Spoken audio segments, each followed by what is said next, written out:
Prišel je čas, ponovno čas gripe in kako je pri vas na kliniki Golnik, imate že tudi omejitve pri obiskih? Ja, omejitve smo zagnali ravno v petek, zato ker je že prejšnji teden nekako postregel z določenim številom pozitivnih bolnikov. V tem zadnjem tednu, se pravi od ponedeljka do nedelje, se je to število več kot podvojilo, tako da je prav, da smo omejili obiske tako časovno kot na eno zdravo osebo, zato ker moramo poskrbeti za varnost hospitaliziranih bolnikov. Več, ko je obiskov, bolj množični, ko so, večja je verjetnost, da nam bo nekdo vnesel gripo k že ležečim pacientom. Koliko cepiva ste imeli na razpolago v kliniki Golnik? Točne številke, koliko cepiva, ne bom znala povedati. Mi praviloma naročimo toliko, kot je prijav, ob tem, da vzamemo še približno 10% več, ker se vsako leto več ljudi cepi.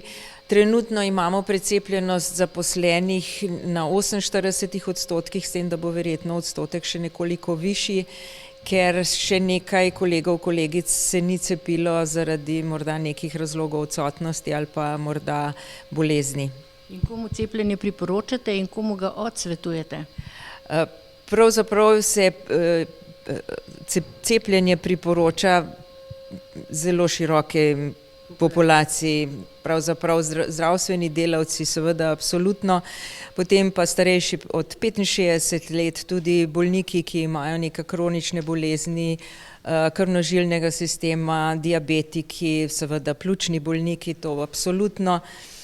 Nosečnice tudi, čeprav slišim, da se govori oziroma so tudi taki nasveti, da to za nosečnice ni primerno, ampak je zelo primerno tudi za nosečnice. Cepiva niso nevarna, zato ker niso živa cepiva. In kar je pomembno tudi, da če je nosečnica cepljena, če se otrok rodi v času sezone gripe, bo zaščiten, ker vsaj 6 mesecev po porodu je novorojenček zaščiten z materinimi protitelesi. In kako je s precepljenostjo?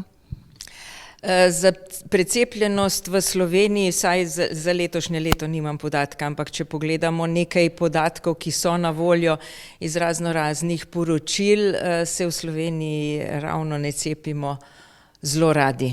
In če gledamo poročila, ki so narejena za države Evropske unije, je Slovenija žal vedno bolj na repu po precepljenosti prebivalstva.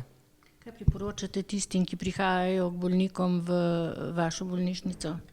Predvsem naj se držijo naših navodil, zato ker navodila so narejena zato, da naredimo okolje čim bolj varno za bolnike, ker najmanj, kar si želimo, da nekdo, ki je prišel zaradi neke težave, ne more biti doma, mora biti zdravljen v bolnišnici in ob tem dobi še gripo, zato ker jo pač nekdo vnese not. Bi si želela, da bi dejansko upoštevali naša navodila, da se držijo tiste časovne omejitve obiskov v bolnišnici Golnik in pa seveda, da pride samo ena zdrava oseba na obisk. Več, ko pride ljudi v bolnišnico, večja je verjetnost, da bo nekdo vnesel tudi virus gripe.